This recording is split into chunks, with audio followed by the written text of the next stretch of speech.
Shalom a todos, bem-vindos ao canal Ouça a Torá. Vamos continuar a narração do Pirkei Avot, capítulo 3, Mishnah 3. O Rabi Hananiah ben Teradion diz: quando dois homens sentam juntos e não há entre eles palavras da Torá, eis uma reunião de frívolos, pois foi dito: bem-aventurado o homem que não se assenta numa reunião de frívolos. Mas quando dois homens sentam juntos e pronunciam palavras da Torá, a providência divina, Shekhinah, pousa entre eles, pois foi dito. Então, os que temem ao Eterno falavam uns aos outros e o Eterno atentava e ouvia. E havia um memorial escrito diante dele para os que temem ao Eterno e honram o seu nome.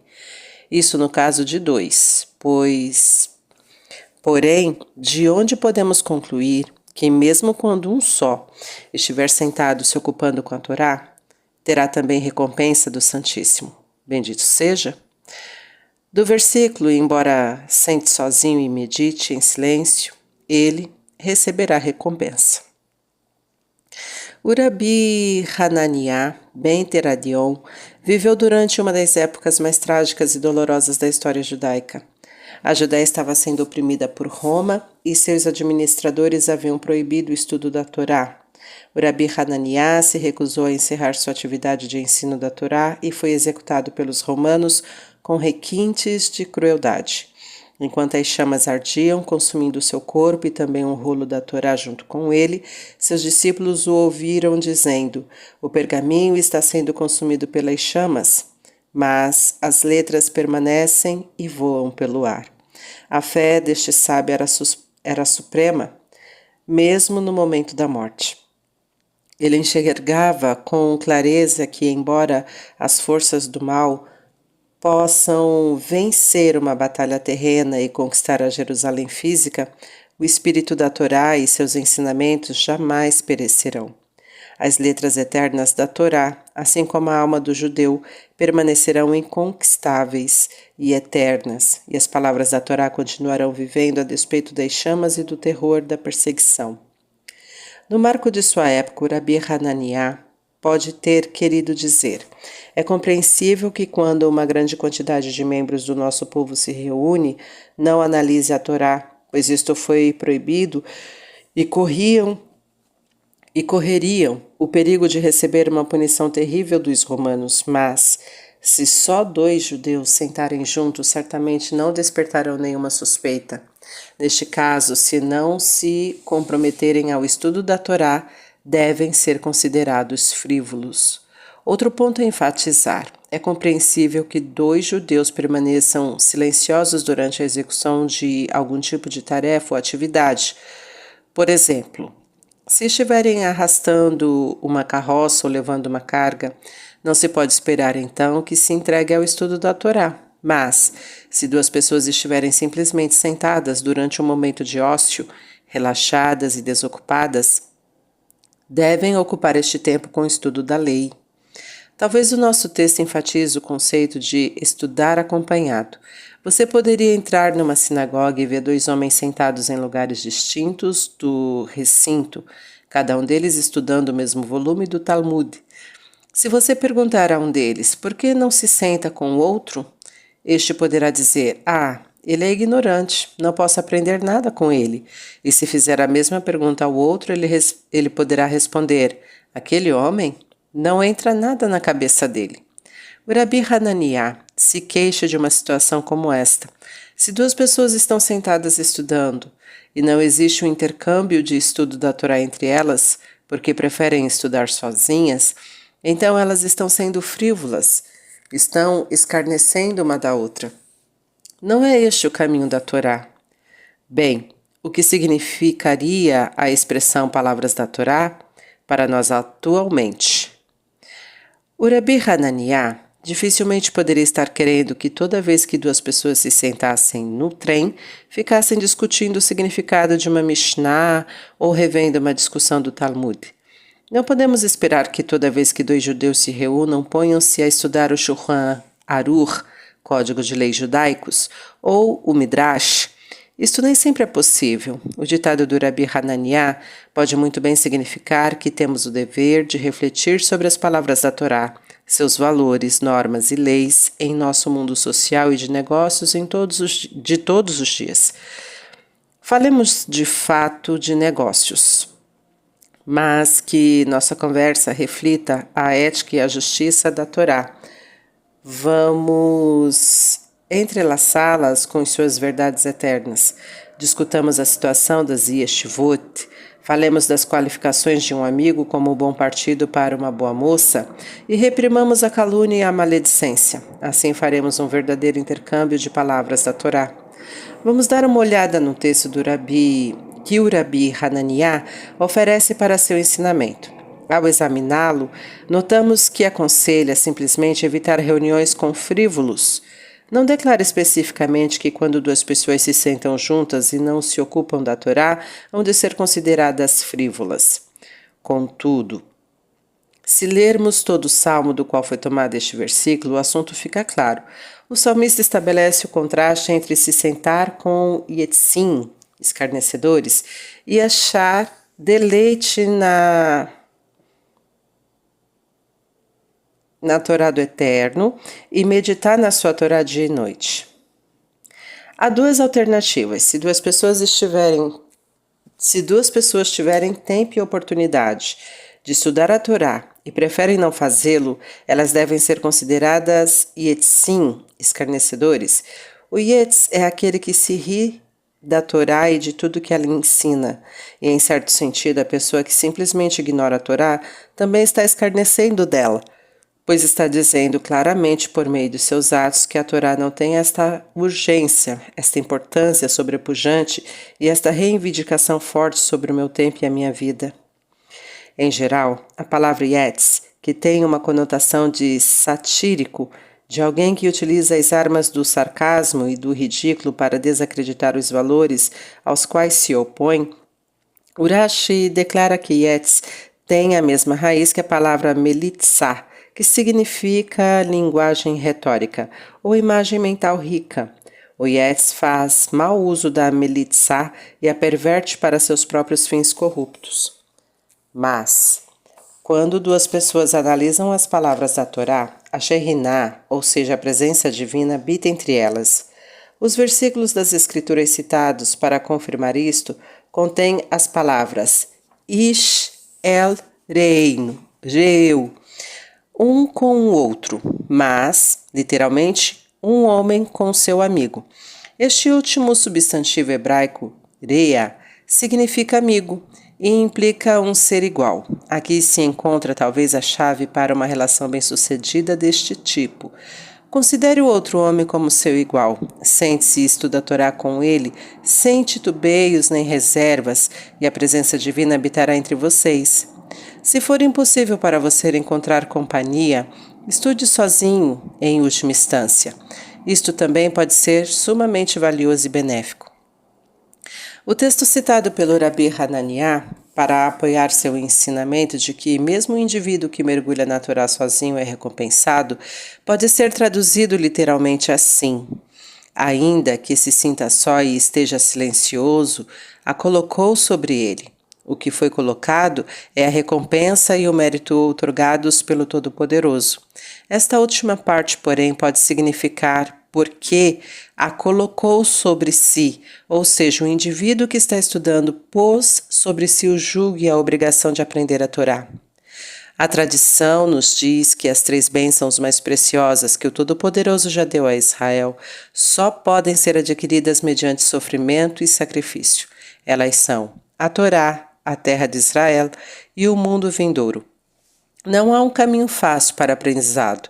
A Torá não pode ser obtida através de um curso por correspondência ou lendo superficialmente uma Bíblia, condensada para a leitura fácil. A Torá exige concentração e imersão em toda a sua profundidade e totalidade.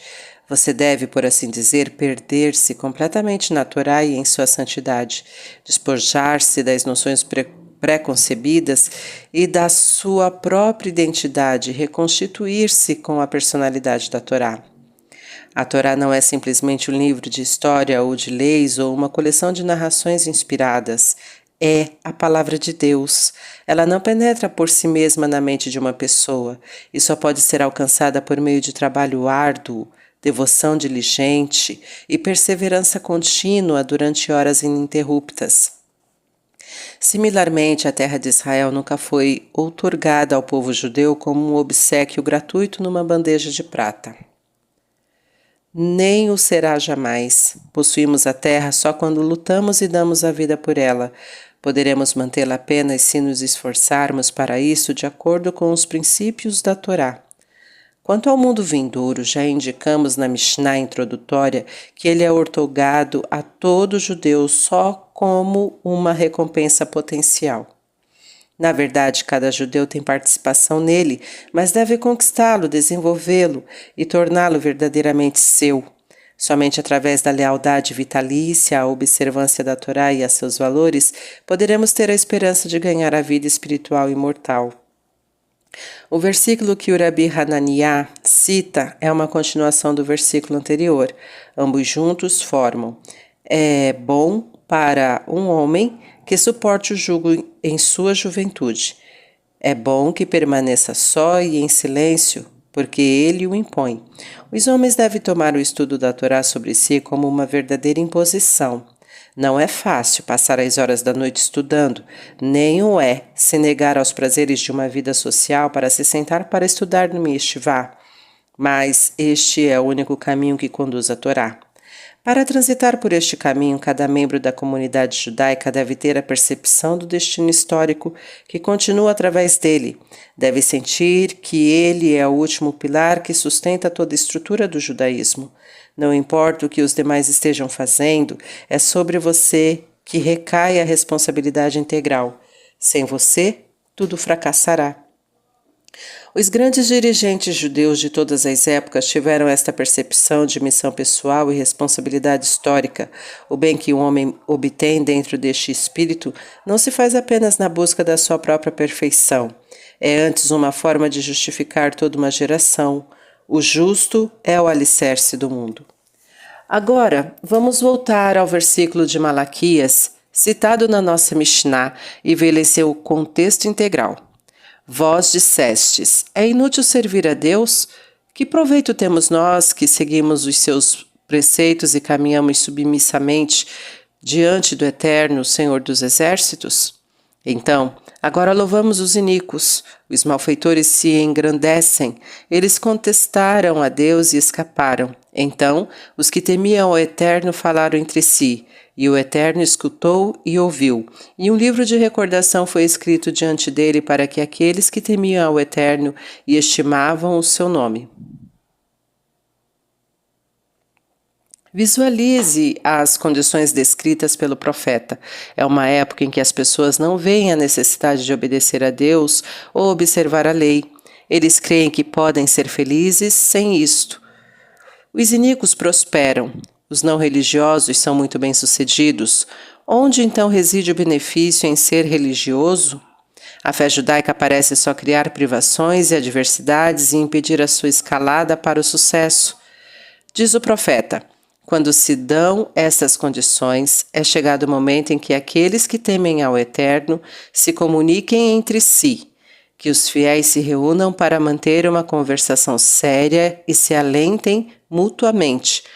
Devem estabelecer com clareza a compreensão seus próprios valores da Torá, percebendo que a compensação para os justos não é coisa do momento. Devem analisar o assim chamado êxito dos demais, revelar quão superficial, transitório e breve ele é e que logo se desvanece. Entre as leis da Kashrut, ocupa um lugar central a proibição de comer carne de um animal considerado trefá, ou seja, que tinha uma doença de tal gravidade que provavelmente teria morrido no curso de um ano. O Talmud e diversas compilações enumeram detalhadamente todas as possíveis categorias de doenças e incapacidades que convertem um animal em trefá. Por exemplo, Se um galo caiu e se chocou com força contra uma extensão de água e não se tem certeza se a ave teve ferimentos graves, o Talmud fornece uma regra. Veja como ele se comporta na correnteza de um curso d'água. Se ele tentar nadar contra a correnteza, o animal viverá. Se ele apenas flutuar com a corrente, está mortalmente ferido. O mesmo se dá com a comunidade judaica. Uma vez livres como pássaros em nossa pátria, caímos e sofremos golpes e feridas quando o nosso templo sagrado foi destruído, nossa terra conquistada e nosso povo enviado ao exílio. E assim, hoje em dia, se um indivíduo luta contra o meio ambiente e nada contra a correnteza, isto é sinal de que o judaísmo vive dentro dele. Mas se toma o caminho de menor resistência e simplesmente flutua na correnteza, seu judaísmo se debilita e ele é arrastado pelas águas impetuosas. Voltemos às palavras de Malaquias. Quando se reúnem aqueles que temem ao Eterno, o Todo-Poderoso terá em conta estes bravos que acometem contra seu meio ambiente natural e se opõem aos valores falsos e enganosos da sua época. E o profeta promete: isto será registrado num livro de recordação. O esforço deles não será desperdiçado, mas sim terá um efeito benéfico e permanente. Pense nas súplicas de Abraão tentando salvar Sodoma. O Todo-Poderoso concordou ao final que, se houvesse 10 justos entre os habitantes de Sodoma e Gomorra, ele pouparia as cidades por amor a eles. 10 pessoas poderiam ter salvos 2 cidades. Tal é o poder e a influência profunda daqueles que resistem com sucesso ao seu meio ambiente e se elevam acima dele. Se, em meio à corrupção e perversão de Sodoma, um grupo de justos consegue manter sua piedade, então nem tudo está perdido.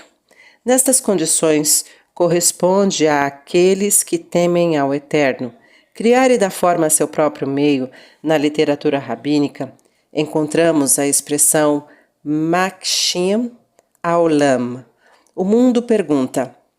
Para introduzir uma série de interrogações sobre o Talmud, quem tomar estas palavras ao pé da letra terá dificuldade para situar este mundo. Você pode visitar a Bolsa de Valores e prestar atenção, mas não haverá perguntas de caráter talmúdico. Pode entrar no mundo das artes, ali se fazem muitas perguntas, mas não sobre a Torá. Ou talvez no mundo do esporte e assistir a uma partida de futebol, mas, novamente, ninguém ali parece formular esta pergunta. Onde, então, se encontra o mundo que o Talmud menciona nesta pergunta? A resposta é que, para nós, o Talmud é o nosso mundo. Temos nosso próprio meio com o seu conteúdo de Torá, no qual são formuladas as perguntas significativas e dadas as respostas corretas. Todo judeu deve, antes de tudo, ser cidadão deste mundo da Torá. Então, os que temem ao Eterno falavam, Nidberu, uns aos outros. A palavra Nidberu também significa persuadiram, convenceram uns aos outros. Quando os que temem ao Eterno se reúnem para conversar, há uma genuína comunicação e entendimento porque têm um fundamento comum e partem das mesmas premissas. Contudo, se associarmos Nidberu com outra raiz, pode significar eles cederam. No autêntico discurso da Torá, não há tentativa de impor algo ao outro. Cada um cede os argumentos racionais. Cada um se mantém aberto à verdade e testa sua opinião na bigorna da mente do seu semelhante. E o Eterno atentava e ouvia. O sábio Salomão nos conta que se alguém aparta a sua orelha de ouvir a Torá, sua prece também será considerada uma abominação. Como devemos entender isto? Porque a prece de uma pessoa deve se tornar inaceitável simplesmente porque ela não estuda a Torá? Em certo sentido, o estudo da Torá é essencial se quisermos entender o próprio significado das nossas orações. No mínimo, é preciso que você saiba diante de quem está, e somente um bom conhecimento da Torá lhe trará consciência e reconhecimento do nosso Criador. Mas consideremos as consequências de se recusar a estudar a Torá. Suponhamos que você seja convidado para assistir a uma aula sobre a Bíblia e responde que já estudou o tema a tratar. Ou talvez o seu rabino ofereça uma conferência sobre as leis de Pessah e sua resposta seja: já ouvi tudo isso antes. Ou se faz uma coleta em favor de uma yeshivá e você responde: já dei. Bem, quando você for rezar ao Todo-Poderoso para que lhe dê sustento e boa saúde, seria muito justificado que ele dissesse: eu já ouvi tudo isto antes, eu já dei. Se você se recusa a estudar a Torá, dá a entender que a palavra de Deus é de alguma maneira uma abominação, algo que você não pode suportar, e assim gera a mesma reação por parte do Todo-Poderoso. Assim como você medir, será medido, e as suas orações se converterão em abominação para ele. Se você se recusar a escutar as instruções do Eterno, por que ele deveria escutar as suas súplicas?